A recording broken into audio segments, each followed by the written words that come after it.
And as you heard from his intro, my guest today on the Parra Cave Podcast is a legend of rugby league, most notably in England, but indeed the world of rugby league. He's a try-scoring machine, scoring well over 500 tries in both club games in Australia and England, and also internationals.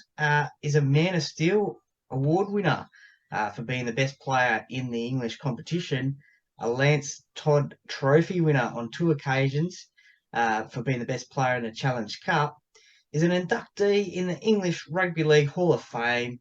He's awarded a MBE as well, has done some commentary, appeared on numerous reality TV shows. His nickname is Chariots. Welcome to the Parra Cave Podcast, Mr. Martin Offiah. Thank you very much. And don't forget the statue outside Wembley. I always like to mention that. Oh, yes, don't worry about that. There is also, we'll talk about that a little bit later on. That's a massive thing to talk about for sure. Now, before rugby league came about, I believe you were quite the talented sportsman playing cricket and rugby union and even fencing at school. Yes, while rugby was always my first love as an 11-year-old, my parents, a bit of my background, my parents sent me to a boarding school at the age of 11. Up until then, I was just at an ordinary primary school in London, playing games like British Bulldog, which is basically when people just literally have to tag you and you have to run past them, playing kiss chase and playing football in the playground. And my parents sent me to this crazy boarding school, which only played rugby. And I literally picked the ball up and ran with it, and found that I really loved it. But at boarding school, there's lots of time to kill, so I was a keen cricketer during the summer.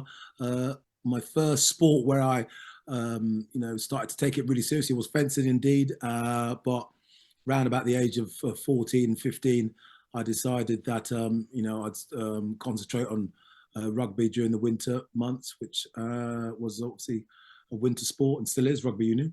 And cricket in the summer. Rugby union obviously was an amateur sport, so I couldn't see myself making a career out of it. So that's why I started to really kind of specialize in cricket during the summer. When I left school in '85, a long time ago now, I went down to Essex Cricket Club. A guy called Ray East, who was a spin bowler, took me down there. Used to practice with the John Lever and Graham Gooch, who I famously bowled out once. But played one second 11 game for Essex, but didn't get any wickets, didn't get any runs. It lasted 3 days, and I was thoroughly bored. So I just thought I'd try rugby union, and I thought if I get a cap for England, somebody will give me a job. So that was my only really life plan after I left school. So then, did you think that rugby union was going to be your career path in sport? Well, I always heard about this game called rugby league, and I knew that you could earn money at it, but it wasn't something I was focused on. I knew a guy called Terry Holmes, a great Welsh scrum half, got signed for about £80,000. I saw in a newspaper, and that really did pick my ears up. But I thought, I'm going to get capped for England at one day, and maybe in a distant future I could see myself potentially playing rugby league, but didn't see it in my imminent future. But what they say never. You never know what's around the corner. Yeah, that's it. So obviously seeing the dollar figures then rugby league came into your life. Who were your rugby league idols growing up, either Australian or English? I didn't have any rugby league idols, as I say. Rugby league was something I viewed from afar. They used to show it on Grandstand. We only used to have like 3 channels back in the day before cable TV or Sky TV, and the plethora of channels we have now. But yeah, it was limited back then. And Saturday afternoon was either watching wrestling on ITV or rugby league, which is always on a muddy pitch, and it always seemed to be Hull versus Hull KR. And it didn't seem at all appealing, playing this slow game in the mud with a load of brutes, and it looked very violent. And I thought, oh, that's not for me. So my idols growing up were the likes of, the great Welsh players of the 70s, J.P.R. Williams, Gareth Edwards, Phil Bennett, his lovely side steps, and the mercurial play, far more exciting than the English rugby union team of the 80s, even though we had the likes of David Duckham and Woodward. But, it was the Welsh rugby teams that I looked up to. And I didn't really have any rugby league idols. I do remember watching, obviously, Wigan come to prominence when they started, I think. So I used to see them. But I didn't really have any rugby league idols. And I didn't see rugby league in my future at all. It was just after I left school, played 2 years at Roslin Park playing rugby union, played in the Hong Kong Sevens, the Middlesex Sevens, when Swing Low was first ever sung at Twickenham, and when I was on the pitch playing for Roslin Park. And it was just the fact that I didn't get selected for the first Rugby Union World Cup for England in 1987. I remember playing in the final trial for London versus the North against Rory Underwood and scoring 2 tries in that game and thinking I'm going to get picked to go and play for England in the World Cup. Yeah, definitely. I always used to say I was an internet sensation before the internet because people were talking about me, but it wasn't to be. And Doug Lawton, the Widnes coach, they always say it's about timing, and he offered me a contract which I couldn't really refuse. At the right time, I was just really pondering my future. What was I going to do? I thought I'd outgrown Roslin Park. I was potentially going to go and play at Wasps or Bath. And he just came at the right time. And I thought, what the hell? I don't know when rugby union is going to become professional. And if I waited for rugby union to become professional, I would have waited, another 8 years, by which time I would have been pushing 30. And, my career would have potentially been behind me. So, going to play rugby league was the best decision I've ever made in my life, really. Work-wise, anyway. Well, before signing with Widnes, is it true that the St. Helens board said that you were an uncoordinated clown? Yes. This is only something that I've heard through a famous BBC commentator, Ray French, who as folklore says, it was in a pub in St. Helens, and 2 of his former pupils, because he was a school teacher as well as I think a dual code international, 2 of his former pupils came into a pub and said, we've just been playing against this terrific winger down at Roslin Park who picked the ball up just in front of his own try line on the left-hand side, went to the right-hand side of the pitch, did a left turn and went up the field and scored a try. And I remember scoring that try against Waterloo. And so he informed the St. Helens directors, who apparently sent someone down to watch me. Obviously, I didn't have a very good game because reports are that I was an uncoordinated clown. I wasn't worth bothering with. He then went on to, speak to Doug Lawton, the Widnes coach, who came down and saw me. I think he actually saw me on TV playing in the Middlesex Sevens and the Hong Kong Sevens, 2 competitions in which I did very well in. Obviously thought that I had something. And then apparently went to the Roslin Park club, phoned them up and asked them for my number. Just think in this modern world, going to a club, ringing them up and asking for a player's number and getting it, it just would be unheard of. But he said he was a reporter, and obviously Roslin Park thought they were going to get some free publicity, so they gave him my number, and the rest they say is history. Well, it certainly was egg on their faces, the St. Helens board, because you set a club try scoring record and you topped the league in try scoring and 42 tries in your debut season. You got the Man of Steel award, and no doubt that really is high on your list of achievements. Absolutely. Coming into this game as a newbie, I didn't score a try. So I think it's my 3rd game, and I remember I think it was against Runcorn Highfield in the Lancashire Cup, and I think my first 2 games, I think I did everything but scoring those first 2 games. And I remember Doug Lawton coming up to me in the change rooms just before the game and gave me a little pat and said, "Martin, I can't buy a try scoring winger who doesn't score any tries." I didn't get much big pressure in the press because I was just literally a no one. It was only a couple of lines when I signed. Widnes signed promising Roslin Park rugby union winger. But when I got there, Doug had hyped me up so much to everybody that I was going to be this sensation, and I was going to be one of the greatest wingers ever to play the game. And I must admit, at the beginning, I found it a bit of a burden because I was like, does he say this just to get me to sign, or does he actually believe this? But, it's true what they say. You have to have belief in yourself. And there was something about Doug. He was a great communicator, and he managed to instill some confidence in me, because I was a pretty confident fellow. But, to go to a place I didn't know, I signed for Widnes before I'd even stepped foot in the town. And, Yeah. and everyone was looking to me, Widnes, I think the season before, they had a pretty rocky season, almost, I think they did pretty well in the cup, but they almost got relegated that season. And then the season that I joined, we went on to do the double, winning the league and the Premiership, and have a fantastic season. I was man of steel, as I say, went on tour to Australia. So after that first season, Dougie was right, and obviously, St Helens had a bit of egg on their face. Yeah, definitely. Well, you mentioned there you earned selection for Great Britain on the Tour of Australia, and you were looking to do that for rugby union. So doing that in rugby league, no doubt a massive proud moment in your career representing Great Britain. Yeah, fantastic. Anyone who plays the sport of rugby, be it union or league or whatever, you want to become an international. You want to play at the highest level. You want to, aim for the stars. And a lot of rugby union players around the 80s, swapcos like Jonathan Davis, who came out to play in Australia a few years later as well. Vaiga Tugamala, a great All Black, Frano Botica, a host of English internationals as well. And of that crop of players, I was the only one who wasn't international. I was only 21.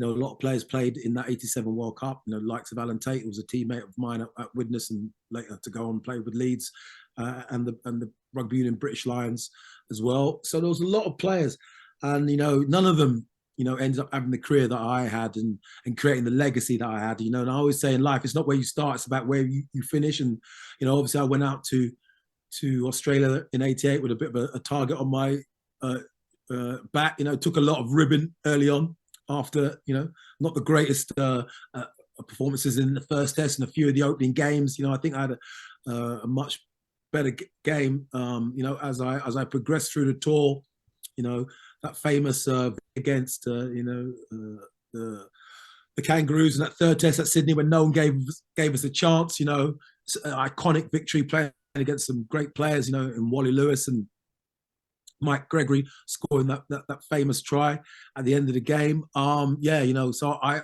really finished it on a high, and obviously, it earned me a contract with Eastern Suburbs in '89. And I was back in Sydney in '91, with St George, and I had a fantastic season with St George. If not for a bit of an abductor injury, which slowed up my try scoring rate, in the last couple of matches. St George were, pretty close to getting into the final series there. So, it wasn't to be. I had the chance to stay at St George in '91.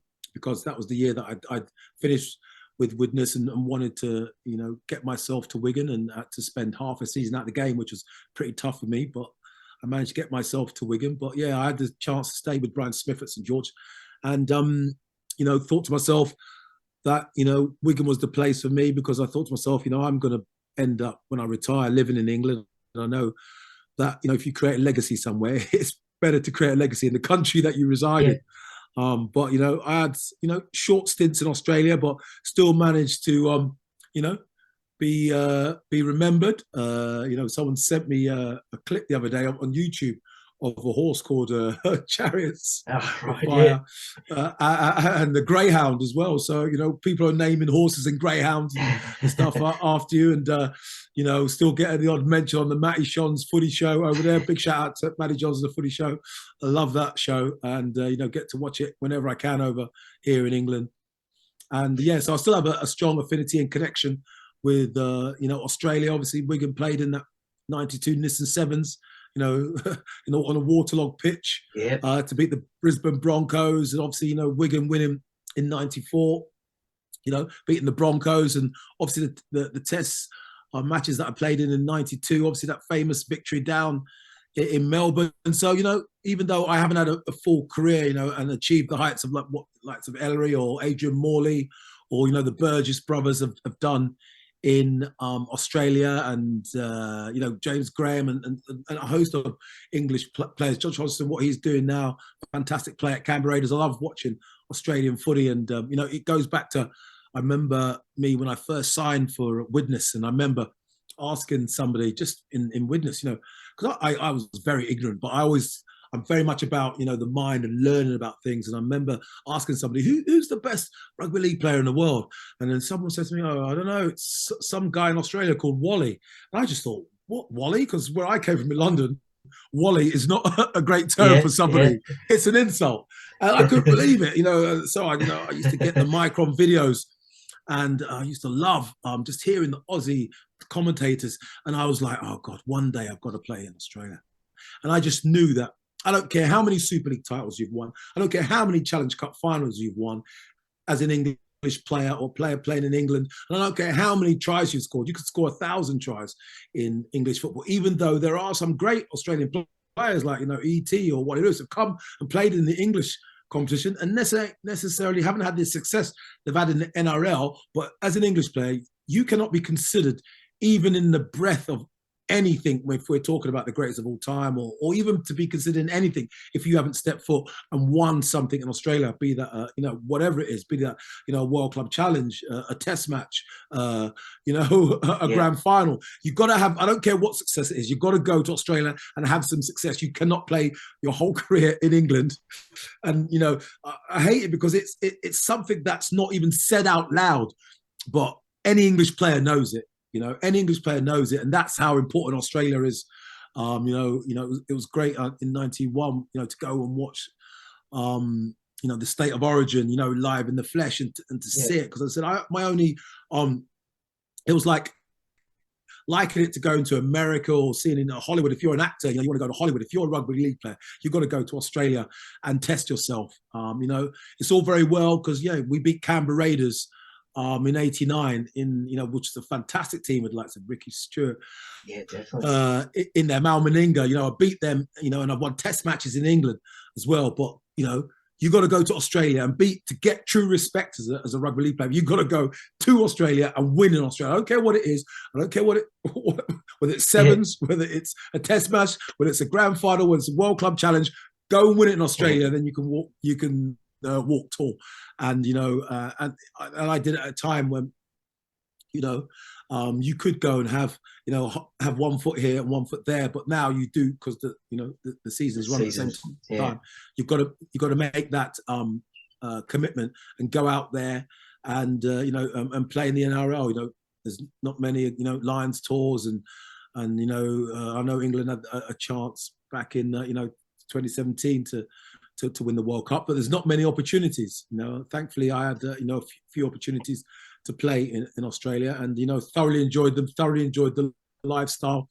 Got one of my good old schoolmates, Ben Watts, who's the sibling to Naomi Watts, the Australian actress. Okay. He lived in Australia, so me and Ben were old school buddies.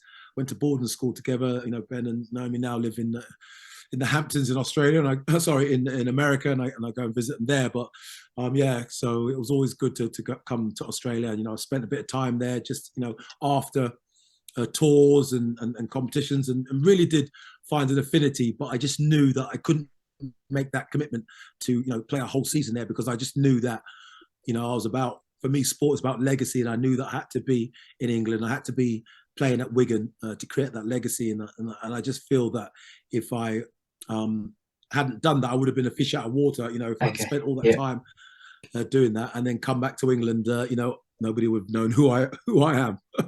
Well, let's hope that your fellow countryman Josh Hodgson, who's now moved to Parramatta, first season at Parramatta now, can win the competition, because it's been a while since Parramatta's won the competition. I think we're going into 36 years, I think now, or 37 years. Wow. So a long time between drinks. That's it. So let's hope he can bring some good luck to Parramatta. Now, you mentioned just quickly there Brian Smith as well, the former Parramatta coach. What was he like as a coach for the time that you spent with Brian? He was a very good coach. You get different types of coaches. You know, I had a coach at the beginning of my rugby league career, Doug Lawton. He was very much like a father figure to me. You know, I could do no wrong. You know, as long as I was scoring tries, he was happy. He didn't really expect, you know, much hard yardage out of me. The only time I really went into a dummy half position at Widnes, you know, near our own goal line, as if we wanted a penalty, because people couldn't just resist, you know, smacking me across the chops. So, yeah, you know, he was like that. And then, you know, when I went to Wigan, John Money was very much of a challenging coach. You know, he wanted so much out of you, and, you know, it was more than scoring tries. And I remember famously after a Challenge Cup semi-final against Bradford in my first season, you know, I'd just been signed from Widnes for 440,000, which was an astronomical fee back then. It's even today. Even in today's money, you know, imagine paying 440,000 cash for a winger in 2023. You know, that would, you know, raise eyebrows. So imagine what it must have been in 1992. And, you know, it thoroughly had a lot of success. But after a semi-final, I think I scored I scored 5 tries in the semi-final against Bradford, and I you know, I was feeling pretty smug with myself. You know, I had a good game, and in the debrief, you know, video session the day after, they said to me, Martin, apart from those 5 tries, you didn't do anything else. What else did you do? And I thought he was actually joking.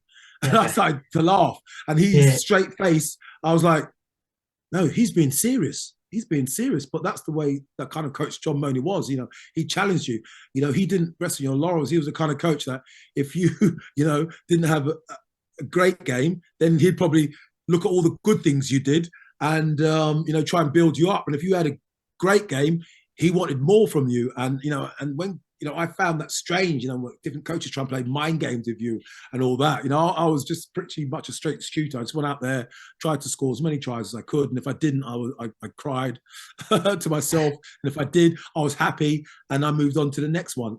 But Brian Smith was a bit of a kind of a strange character. I didn't think that I would warm to him because he was, you know, previously before he was at St George was, I think it was at Hull here, but he also used to do a bit of colour commentating for the for a program called Scrum Down when I was at Widnes. And you know, I was a little bit of a, you know, a showboater, a little bit of a larrikin, as you say, in Australia, you know, like to celebrate a try. Because I used to get excited about it. I used to look forward to it. And the crowd used to look forward to it. So they always knew that if mine scored, it would be a celebration.